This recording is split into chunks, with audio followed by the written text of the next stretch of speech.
Hi friends, నమస్తే. మనం ఇప్పుడు చూస్తున్నటువంటి ఆలయం దుబ్బాక గ్రామంలోని శ్రీ వెంకటేశ్వర స్వామి వారి ఆలయం. ఇది సిద్దిపేట నుంచి ఒక 23 కిలోమీటర్ల దూరంలో ఉన్నటువంటి దుబ్బాక గ్రామంలో నిర్మించినటువంటి ఆలయం. ఈ ఆలయ నిర్మాణం 2009 నవంబర్ శ్రీ రామానుజన చిన్నజీయర్ స్వామి గారు భూమి పూజ చేసి ప్రారంభించడం జరిగింది. ఈ ఆలయ నిర్మాణం పూర్తి అయ్యేసరికి 2021 ఆగస్టు 20 నాటికి కంప్లీట్ అయి ఆనాడు ఉత్తర ఆషాఢ నక్షత్రంన విగ్రహం యొక్క ప్రతిష్ఠ చేయడం జరిగింది. ఆలయం యొక్క లోపలికి వెళ్దాం రండి. ఇదే ఒక లోపలి యొక్క ఆలయ నిర్మాణం. చాలా అంటే చాలా బాగుంది. ఈ ఆలయానికి 2 ద్వారాలు నిర్మించడం జరిగింది. ఈ ఎడమవైపున శ్రీ వెంకటేశ్వర స్వామి అని రాసినది వచ్చి అది అన్నసత్రము. ఆలయ చుట్టూ ప్రాంగణము మనకు చాలా కనువిందుగా ఉంటుంది. ఇక్కడ ప్రతి శనివారం కూడా ఈ వెంకటేశ్వర స్వామి యొక్క కళ్యాణం జరపడం జరుగుతుంది ఇక్కడ. అందుకే ఈ స్వామిని నిత్య కళ్యాణ దారుడు అని కూడా అంటారు. ఇక్కడ వచ్చేసి శ్రీ వెంకటేశ్వర స్వామి వారి యొక్క నామాల బొట్టు పెట్టుకుంటున్నారు అందరూ. ఈ ఆలయం చుట్టూ కూడా చాలా ప్రశాంతంగా విశాలంగా ఉంది. ఇక్కడికి రావాలంటే ఫ్యామిలీతోని పిల్లల్ని తీసుకొని వస్తే చాలా బాగుంటుంది. దైవ దర్శనంతో పాటు పిల్లలకి సదుపాయాలు ఆడుకోవడానికి చాలా అవకాశాలు ఇక్కడ కల్పించడం జరిగింది. చిన్న పార్కు లాంటిది, కొన్ని ఆట వస్తువులు కూడా నిర్మించారు. ఇప్పుడు చూస్తుందంతా మన ఆలయం లోపలి భాగమే. చాలా అంటే చాలా ప్రశాంతత ఉంది. ఈ ఆలయం యొక్క మొత్తం విస్తీర్ణత దాదాపుగా ఒక 2 ఎకరాల వరకు నిర్మించడం జరిగింది. ఈ ఆలయ నిర్మాణానికి పక్క రాష్ట్రం ఒరిస్సా నుంచి శిల్పకారులను తెప్పించి ఈ యొక్క కళాఖండాన్ని చేయడం జరిగింది. వాళ్ళతో వచ్చి నిర్మించడం జరిగింది ఈ ఆలయం. ఆలయం యొక్క ఇది ఆ ద్వారం అది చూస్తే వైకుంఠానికి ద్వారం లాగానే అనిపిస్తుంది మనకి. ఆ యొక్క కమాను అవి దాటేసి మనం వెళ్తుంటే వైకుంఠానికి 7 ద్వారాలు 7 కొండలు ఎక్కేసి పైకి వెళ్తాం చూడు, అలా అనిపిస్తుంది. ఇంకో విషయం ఏంటంటే ఈ ఆలయం వచ్చేసి దుబ్బాక గ్రామంలో నిర్మించడం జరిగింది కదా. ఈ ఆలయం వల్ల దుబ్బాకకి ఒక ఆధ్యాత్మిక పేరు రావడం అనేది జరిగింది. మనం ఆ విషయం గొప్పగా చెప్పుకోవచ్చు. ఈ యొక్క ఆలయం ఈ దుబ్బాకలో వెలవడం అనేది దుబ్బాక గ్రామ ప్రజల యొక్క అదృష్టమని మనం చెప్పవచ్చు. ఆ మెట్ల ద్వారంలో నిర్మించినటువంటి శ్రీ గణపతి స్వామివారి ఆలయం ఇది. ఎడమవైపున ఈ ఆలయం ఉంటుంది. అదేవిధంగా కుడివైపున వచ్చేసి మరొక ఆలయాన్ని కూడా నిర్మించారు. అది శ్రీ హనుమాన్ వారి టెంపుల్. ద్వారాల మధ్యలో బాగానే ఉంది. మనం పైకి వెళ్తున్నాం. పైనుంచి ఆలయాన్ని కిందికి చూస్తే ఈ విధంగా ఉంటుంది.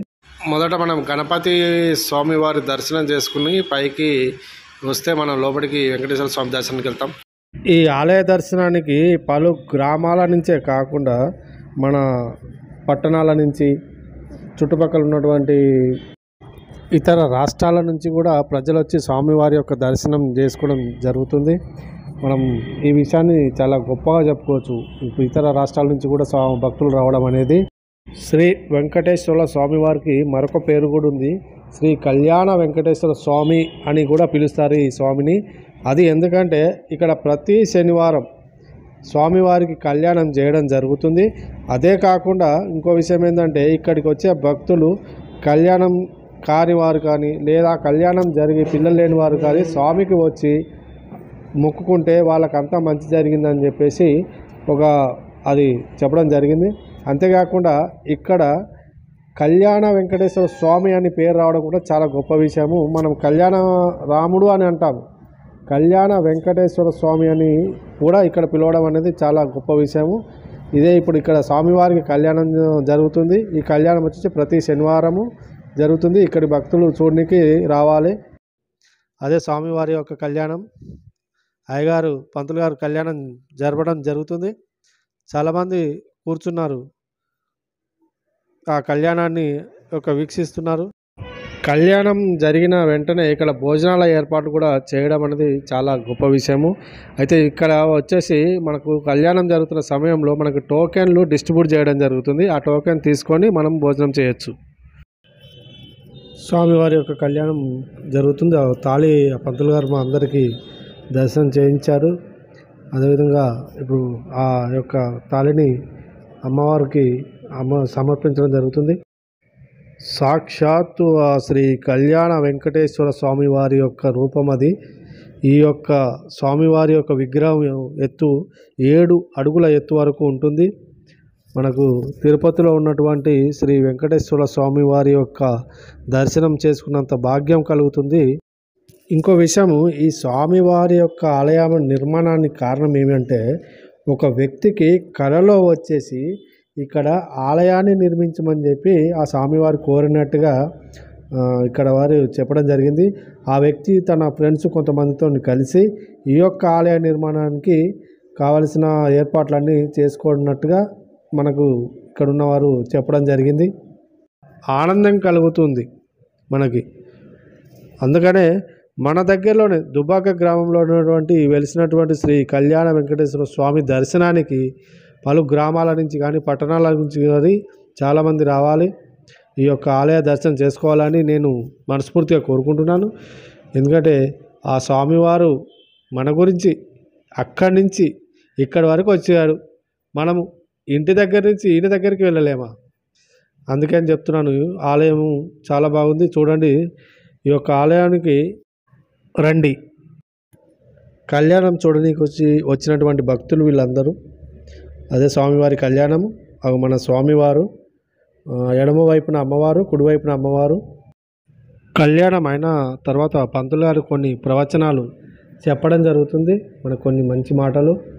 మనం చూస్తున్నటువంటి శ్రీ వెంకటేశ్వర స్వామి వారి విగ్రహము, ఇప్పుడు ఈ అమ్మవారు, మరియు స్వామివారికి ఇంకో పక్కన అమ్మవారు. చాలా బాగుంది, చాలా ప్రశాంతంగా ఉంది. ఈ ఆలయానికి ముందర భాగాల ధ్వజస్తంభాన్ని ఏర్పాటు చేశారు. అదేవిధంగా ఈ ధ్వజస్తంభానికి ముందట శ్రీ స్వామివారు పడుకున్న విగ్రహాన్ని చాలా అంటే చాలా బాగా నిర్మించడం జరిగింది. ఆలయం యొక్క చుట్టూ పైనుంచి ఇలా కనబడుతుంది ఆ యొక్క గోపురం. ఎంత బాగుందో చూడండి. గోపురానికి మళ్ళీ ఇరువైపులా చిన్న గోపురాలు 2. నేను చెప్పాను కదా ఫౌంటైన్, అదే. ఆలయం ముందున్నటువంటి ఆ ధ్వజస్తంభాన్ని పైకి ఎత్తి చూస్తే చాలా అంటే చాలా బాగుంది. చాలా హైట్లో ఉంది. చాలా బాగా అనిపించింది ఆ యొక్క ధ్వజస్తంభం యొక్క దర్శనం. ఆ ధ్వజస్తంభాన్ని కింద చాలామంది దీపాలు వెలిగించడం జరిగింది. ఇంకో చిన్న విషయం ఏంటంటే, నేను వీడియో తీస్తూ మాట్లాడలేదు. ఎందుకంటే నాకు మైక్ అది లేదు నా దగ్గర. అందుకని చెప్పేసి నేను ఫస్ట్ వీడియో తీసేసుకున్నాను. తర్వాత వాయిస్ ఓవర్ ఇవ్వడం జరుగుతుంది. అందుకని వాయిస్ అంత క్లారిటీ ఉండకపోవచ్చు. రండి వెళ్దాం భోజనశాలకి. మనం వచ్చేసాం, భోజనశాలలోనే ఉన్నాం ఇప్పుడు.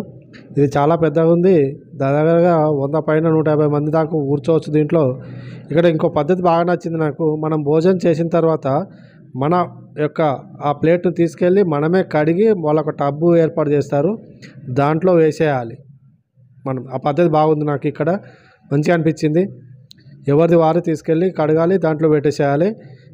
ఇక్కడ వచ్చేసి ఆడవారికి కూడా వెనక సైడు, మగవారికి ముందుకు బాగానే ఉన్నాయి. ఫుడ్ కూడా చాలా బాగా అనిపించింది. ఈ భోజనశాల చాలా అంటే చాలా పద్ధతిగా వాళ్ళ యొక్క మెయింటెనెన్స్, ఈ ఆలయం వారి యొక్క మెయింటెనెన్స్ చాలా బాగా అనిపించింది. ఇక్కడి నుంచి మనం భోజనం చేసిన తర్వాత పిల్లలు ఆడుకునే ప్లేస్ ఉంటుంది. నేను చెప్పాను కదా, ఇది చాలా అంటే చాలా పిల్లలకి. మనం అనుకుంటాం దర్శనం చేసి మనకు కొంతవరకు హ్యాపీగానే ఉంటాం.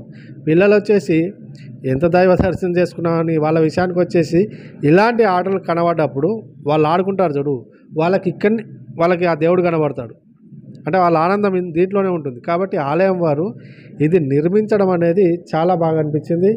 ఇక్కడ వీళ్ళు వచ్చేసి ఈ ఉయ్యాలలు కానీ ఆ రౌండ్ కొన్ని ఇలా చాలా బాగా అంటే బాగా అనిపించింది నిర్మించడం. నేను చెప్పాను కదా, అందుకే పిల్లల్ని తోలుకొని రావడం వల్ల వాళ్ళకు కూడా కొద్దిగా కొంతవరకు హ్యాపీగా ఫీల్ అవుతారు. ఇక్కడ పెద్దవారు కూడా ప్రశాంతత గురించి వచ్చేసి ఈ ఆట స్థలానికి పక్కన పచ్చగడ్డితోటి ఫ్లోర్ చాలా అంటే చాలా మది చుట్టుపక్కల ఈ ఆలయానికి చుట్టుపక్కల చెట్లు పెట్టడం అనేది చాలా అంటే బాగా అనిపించింది. ఇది ఆట స్థలంలోని బండ జారుడిది. మా అబ్బాయి ఏదో తేడాగా ఉందేంటి?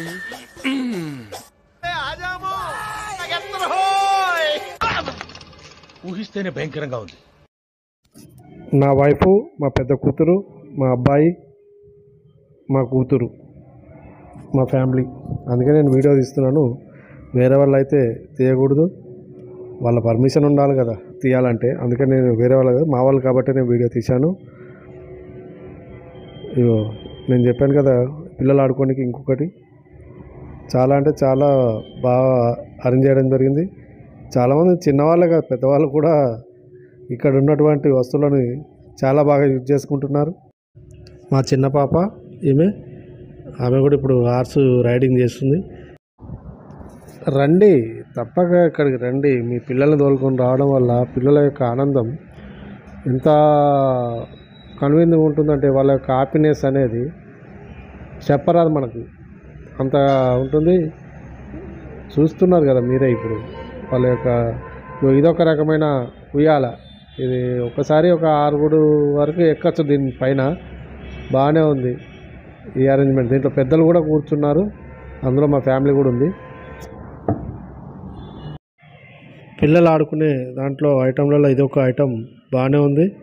దాంట్లో కూర్చోబెట్టి ఒక వ్యక్తి దింపుతూ ఉండాలి. మన ఈ జాతరలలో దింపుతారు కదా, సేమ్ అదే మాదిరి చాలా బాగుంది.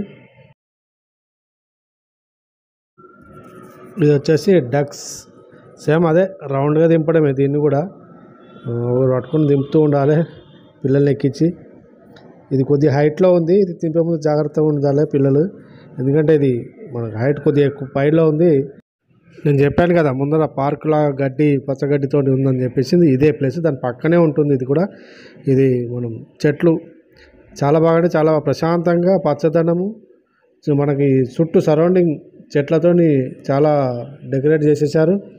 ఈ చెట్ల నీడ కింద ఈ పచ్చగడ్డి వల్ల మనకి ఇక్కడ కొద్దిసేపు విశ్రాంతి కూడా తీసుకునేటట్టు చాలా బాగా అరేంజ్ చేయడం జరిగింది దేవాలయ శాఖ వారు. మా అమ్మాయి అబ్బాయి వచ్చేసి ఇక్కడ రన్నింగ్ పోటీ పెట్టుకున్నారు వాళ్ళిద్దరు.